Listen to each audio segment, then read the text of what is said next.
सभी दोस्तों का welcome my YouTube channel Desu education classes में।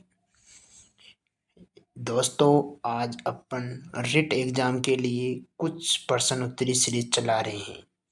दोस्तों, आज अपन हिंदी विषय की शिक्षण विधि करेंगे ताकि इनको पढ़ने के बाद आपके 30 नंबर कहीं नहीं जाएगी। बस आपसे निवेदन है, पूरा वीडियो ध्यानपूर्वक देखें क्योंकि कलाम द्वारा जारी की गई प्रश्न कोश बुक का सॉल्यूशन अपन कराने जा रहे हैं जो ओल्ड क्वेश्चन आ रखे हैं। आप सभी को पता है, राजस्थान में हर एग्जाम में अधिकतर क्वेश्चन ओल्ड क्वेश्चन मतलब रिपीट होते हैं। तो दोस्तों, आज अपन हिंदी की शिक्षण विधि वाले टॉपिक की टेस्ट सीरीज शुरू करने जा रहे हैं। सभी दोस्तों से निवेदन है, चैनल पर फर्स्ट बार आए हैं तो चैनल को लाइक एंड सब्सक्राइब कीजिए ताकि आपको पर डे वीडियो का नोटिफिकेशन मिलता रहे। चलो दोस्तों, आज शुरू करते हैं भाषा शिक्षण की विधियां। अर्थात फर्स्ट क्वेश्चन होगा आपका, हिंदी भाषा शिक्षण की विधि है। ए ऑप्शन है अनुकरण विधि, बी ऑप्शन है आगमन निगमन विधि, सी ऑप्शन है भाषा प्रयोगशाला विधि, डी ऑप्शन है उपरोक्त सभी। सभी दोस्त अपना अपना उत्तर कमेंट बॉक्स में पिन कीजिए ताकि मुझे पता चले कि आपका क्वेश्चन राइट हुआ या गलत। दोस्तों, आपका राइट आंसर होगा ऑप्शन नंबर डी, उपरोक्त सभी। क्योंकि दोस्तों, तीनों ऑप्शन हिंदी भाषा की शिक्षण विधि का होता है। अनुकरण विधि भी होती है, आगमन निगमन विधि होती है, भाषा प्रयोगशाला विधि होती है। चलो दोस्तों, अब देखते हैं कि हिंदी भाषा की कौन कौन सी शिक्षण विधियां होती है ताकि यहाँ से जो भी क्वेश्चन बने आपका गलत नहीं हो सके। चलो दोस्तों, हिंदी भाषा की शिक्षण विधि कौन कौन सी है उनको देखते हैं। फर्स्ट होती है व्याकरण अनुवादन विधि, दूसरी होती है प्रत्यक्ष विधि, तीसरी होती है द्विभाषीय विधि, सैनिक विधि होती है, वैतरिक विधि होती है, आगमन विधि होती है, निगमन विधि होती है, आगमन निगमन विधि होती है, सूत्र विधि होती है, अनुकरण विधि होती है, भाषा संस्करण विधि होती है, ध्वन्यात्मक विधि होती है, व्याख्यान विधि होती है। उसके बाद चलते हैं दोस्तों, श्रुति लेख विधि होती है, रसावधान विधि होती है, सहचर्या विधि होती है, समवाय विधि होती है, प्रदर्शन विधि होती है, दूरस्थ शिक्षण विधि होती है, भाषा प्रयोगशाला विधि होती है, भाषा शिक्षण यंत्र उपकरण विधि होती है। तो दोस्तों, ये हिंदी भाषा की पूरी शिक्षण विधियों को आपके सामने उनका नाम प्रेजेंटेशन कर दिया गया है ताकि यहाँ से जो भी क्वेश्चन बने आपका गलत नहीं हो सके। चलो दोस्त, नेक्स्ट क्वेश्चन, भाषा शिक्षण के सिद्धांत कौन कौन से हैं। ए ऑप्शन है प्रेरणा का सिद्धांत, बी ऑप्शन है क्रिया द्वारा सीखने का सिद्धांत, सी ऑप्शन है जीवन से जोड़ने का सिद्धांत, डी ऑप्शन है उपरोक्त सभी। सभी दोस्त अपना अपना उत्तर कमेंट बॉक्स में पिन कीजिए ताकि मुझे पता चले कि कौन कौन का राइट है। दोस्तों, आपका राइट आंसर होगा ऑप्शन नंबर डी, उपरोक्त सभी। क्योंकि भाषा शिक्षण के सिद्धांत प्रेरणा का सिद्धांत भी होता है, क्रिया द्वारा सीखने का सिद्धांत, जीवन से जोड़ने का सिद्धांत, उपरोक्त सभी उत्तर जाएगा। नेक्स्ट क्वेश्चन, भाषा शिक्षण के सिद्धांत कौन कौन से हैं। देखिए दोस्तों, मैं बोल रहा हूँ अधिकतर क्वेश्चन रिपीट होते हैं। ये क्वेश्चन भी वही हुआ, पहले एग्जाम में पूछ रखा है 2015 लेवल फर्स्ट, वापस से इसको रिट लेवल सेकंड 2015 में पूछा गया है ताकि आप इन क्वेश्चनों को अगर अच्छे से करते हो तो आपके 30 ऑफ 30 राइट होने की फुल संभावना रहेगी। दोस्तों, भाषा शिक्षण के सिद्धांत कौन कौन से हैं। ए ऑप्शन है प्रेरणा का सिद्धांत, बी ऑप्शन है क्रिया द्वारा सीखने का सिद्धांत, सी ऑप्शन है जीवन से जोड़ने का सिद्धांत, डी ऑप्शन है उपरोक्त सभी। राइट आंसर क्या जाएगा, उपरोक्त सभी। चलो दोस्तों, इस क्वेश्चन की व्याख्या करते हैं ताकि यहाँ से पुटअप होने वाला कोई क्वेश्चन आपका मिस नहीं हो। शिक्षण के सामान्य सिद्धांत कौन कौन से हैं, ताकि आपके सामने हिंदी भाषा के शिक्षण के सामान्य सिद्धांत प्रस्तुत कर दे, ताकि यहाँ से पुटअप होने वाला कोई भी क्वेश्चन गलत न हो सके। पहला सिद्धांत होता है क्रियाशीलता का सिद्धांत, दूसरा होता है प्रेरणा का सिद्धांत, रुचि का सिद्धांत, पुनर्बलन का सिद्धांत, प्रयत्न का सिद्धांत, अभ्यास का सिद्धांत।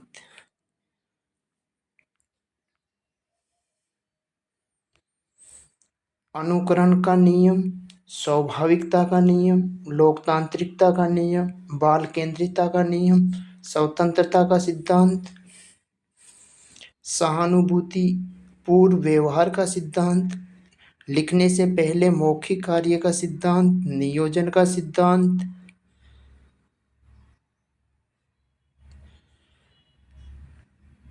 चयन का सिद्धांत यानी शिक्षण उद्देश्यों का चयन करना, व्यक्तिगत विभिन्नता का सिद्धांत, विभाजन का सिद्धांत, बहुमुखी प्रयास का सिद्धांत, जीवन से संबंधित स्थापित करने का सिद्धांत, बोलने व लिखने में समायोजस्य इसका सिद्धांत, शिक्षण सूत्रों के प्रयोग का सिद्धांत।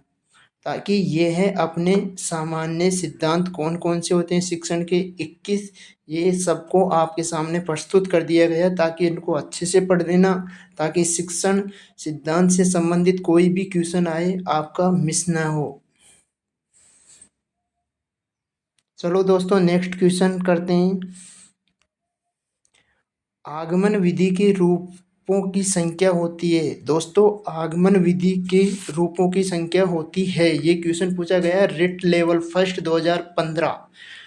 फर्स्ट क्वेश्चन है, ए ऑप्शन है 5, बी ऑप्शन है 2, सी ऑप्शन है 7, डी ऑप्शन है 3। सभी दोस्त अपना अपना उत्तर कमेंट में कीजिए ताकि मुझे पता चले कि कितनों का सही है कितनों का गलत हो रहा है। दोस्तों, आपका राइट आंसर होगा ऑप्शन नंबर 2, अर्थात आगमन विधि के दो रूप होते हैं। एक रूप होता है प्रयोग विधि, दूसरा होता है सहयोग विधि, सहयोग प्रणाली। ओके दोस्तों, नेक्स्ट क्वेश्चन पे चलते हैं।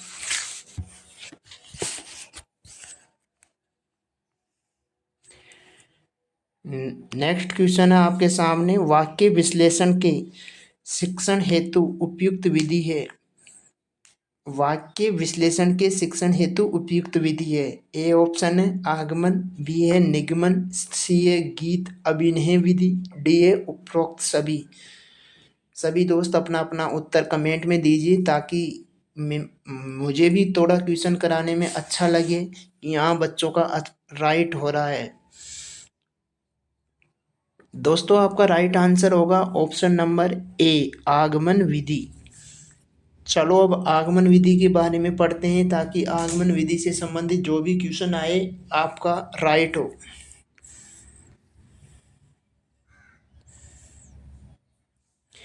आगमन विधि में, इस विधि में सबसे पहले उदाहरण प्रस्तुत किए जाते हैं, फिर उदाहरण की सहायता से नियम की पुष्टि की जाती है।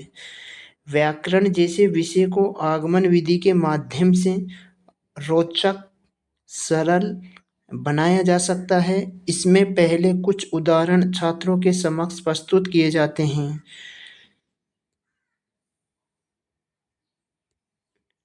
छात्र उदाहरणों के आधार पर नियम खोजते हैं, फिर उस नियम का परीक्षण करते हैं। आगमन विधि की विशेषता क्या होती है? इस विधि में बालक सक्रिय होता है, चिंतन से बालक की मानसिक विकास होता है, इसको प्रयोग प्रणाली भी कहते हैं। ये क्वेश्चन मोस्ट है दोस्तों, यहाँ से पूछ सकता है आपसे कि कौन सी विधि को प्रयोग प्रणाली विधि भी कहते हैं।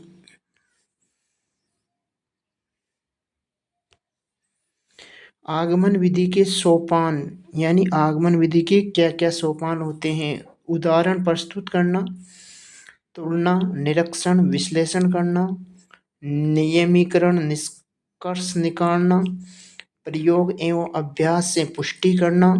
आगमन विधि के शिक्षण सूत्र क्या होते हैं? उदाहरण से नियम, विशिष्ट से सामान्य, स्थूल से सूक्ष्म, निश्चित अनिश्चित से निश्चित की ओर, प्रत्येक से प्रमाण की ओर।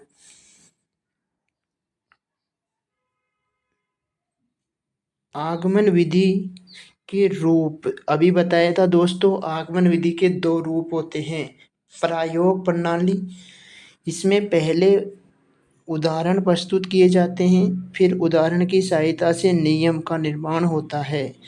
दूसरा होता है सहयोग प्रणाली, इसमें मुख्यतः गद्य शिक्षण है के साथ साथ प्रसंग अनुसार व्याकरण की शिक्षा दी जाती है। आगमन प्रणाली विधि के गुण, ये मनोवैज्ञानिक विधि होती है, रुचिकर विधि है, छोटी कक्षाओं के लिए उपयोगी या श्रेष्ठ विधि। दोस्तों इस लाइन को याद रखना, यहाँ से क्वेश्चन बार बार पूछा जाता है कि छोटे कक्षा के बच्चों के लिए कौन सी विधि सर्वश्रेष्ठ विधि होती है? तो आगमन विधि।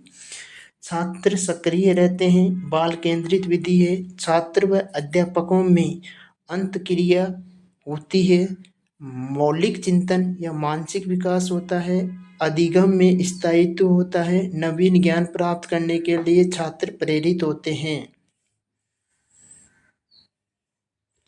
आगमन विधि के दोष क्या क्या है?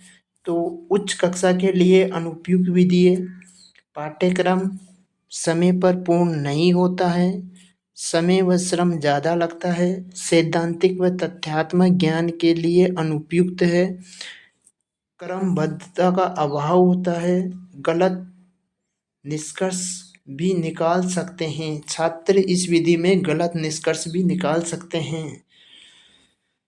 चलो दोस्तों नेक्स्ट क्वेश्चन पे चलते हैं। निगमन विधि है अर्थात ए ऑप्शन मनोवैज्ञानिक, बी ऑप्शन अमनोवैज्ञानिक, सी ऑप्शन कुछ कह नहीं सकते, डी ऑप्शन उक्त में से कोई नहीं। सभी दोस्त अपना अपना आंसर कमेंट बॉक्स में दीजिए। दोस्तों आपका राइट आंसर होगा ऑप्शन नंबर बी, यानी अमनोवैज्ञानिक। आगमन विधि मनोवैज्ञानिक होती है, जबकि निगमन विधि अमनोवैज्ञानिक होती है। चलो दोस्त नेक्स्ट क्वेश्चन पे चलते हैं। व्याकरण शिक्षण की किस प्रणाली को विकृत रूप में सुगम प्रणाली कहा जाता है? यानी व्याकरण शिक्षण की किस प्रणाली को सुगम प्रणाली कहा जाता है? ए ऑप्शन है अविकृत प्रणाली, सहयोग प्रणाली, पाठ्य पुस्तक प्रणाली और निगमन प्रणाली। सभी दोस्त अपना अपना राइट आंसर कमेंट में दीजिए। राइट आंसर क्या होगा? दोस्तों आपका राइट आंसर होगा पाठ्य पुस्तक प्रणाली। चलो दोस्तों इस क्वेश्चन की व्याख्या करते हैं।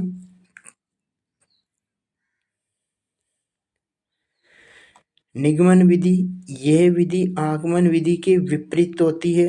फर्स्ट, इस विधि में शिक्षक पहले सामान्य नियम व सिद्धांत की बात करता है, उसके बाद उदाहरण बताता है। इसके चरण होते हैं नियम का प्रस्तुतिकरण करना, उदाहरणों द्वारा नियम की पुष्टि करना।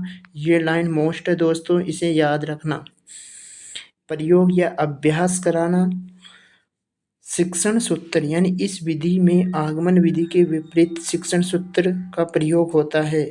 इस विधि में पूर्ण से हंस की ओर शिक्षण सूत्र का प्रयोग किया जाता है, लेकिन आगमन विधि में नहीं, यानी आगमन विधि के अपोजिट चलती है।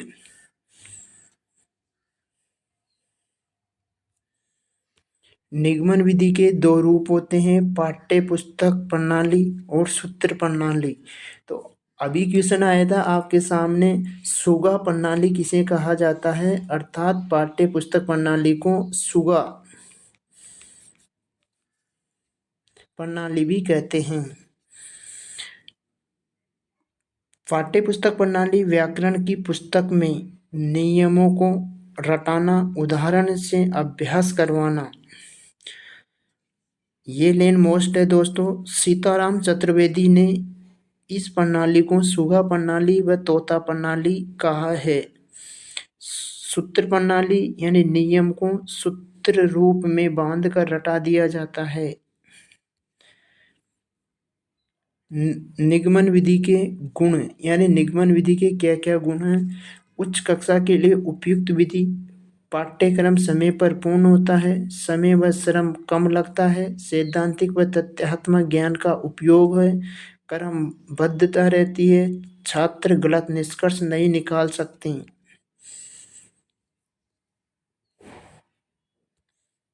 निगमन विधि के दोष क्या क्या होते हैं। निगमन विधि के दोष क्या क्या होते हैं। ये अमनोवैज्ञानिक, अरुचिकर, छोटी कक्षा के लिए अनुपयुक्त, छात्र निष्क्रिय रहते हैं, शिक्षक केंद्रित विधि है। ये लेन दोस्तों बहुत इम्पोर्टेंट है, क्योंकि आपसे क्वेश्चन पूछा जा सकता है कि ऐसी कौन सी शिक्षण विधि है जो शिक्षक केंद्रित होती है, तो निगमन विधि। इस विधि में शिक्षक व छात्र के बीच अंतःक्रिया नहीं होती है, छात्र में मौलिक चिंतन, मानसिक विकास नहीं होता है, अधिगम में स्थायित्व नहीं होता है,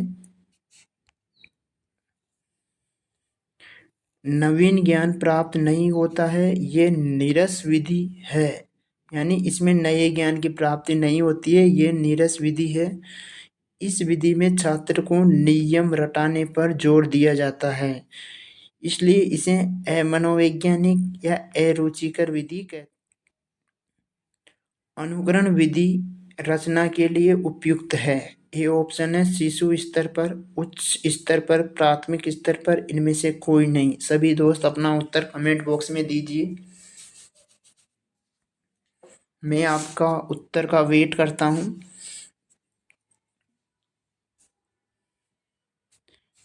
चलो दोस्तों, आपका राइट आंसर होगा प्रारंभिक स्तर पर।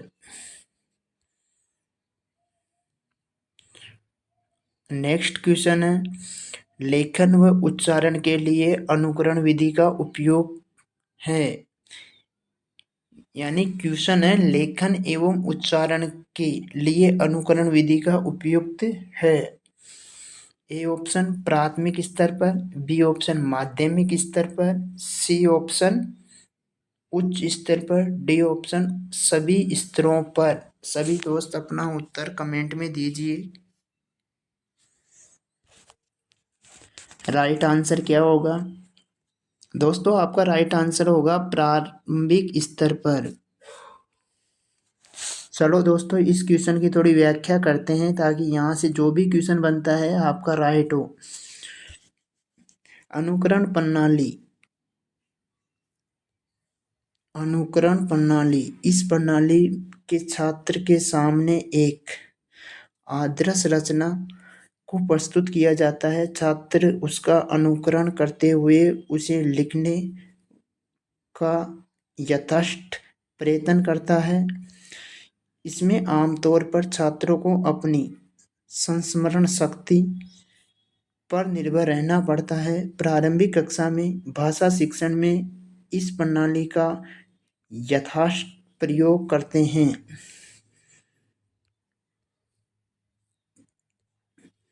प्राथमिक स्तर पर लेखन हेतु व उच्चारण हेतु अनुकरण अत्यंत उपयोग होता है। लेखन हेतु अनुकरण यानी रूपरेखा अनुकरण, स्वतंत्र अनुकरण, पेस्टालोजी अनुकरण, मॉन्टेसरी अनुकरण, जैकोट अनुकरण विधि अत्यंत उपयोगी होती है। उच्चारण हेतु अनुकरण, इसको मौखिक अनुकरण भी कहते हैं। ये लेन दोस्तों बहुत इंपॉर्टेंट है, क्योंकि आपसे पूछा जा सकता है। उच्चारण हेतु अनुकरण होता है मौखिक अनुकरण। इसमें अध्यापक शुद्धता के साथ उच्चारण करता है तथा छात्र उसका अनुकरण करते हुए अभ्यास करते हैं। नेक्स्ट क्वेश्चन होगा दोस्तों, भाषा शिक्षण की सूत्र विधि का मूल स्रोत कौन सी भाषा है? ए यानी संस्कृत, बी फ्रांस, सी जर्मन, डी रूस। सभी दोस्त अपना उत्तर कमेंट में कीजिए। दोस्तों आपका राइट आंसर होगा ऑप्शन नंबर ए यानी सूत्र विधि का प्रारंभ कहाँ से हुआ? तो दोस्तों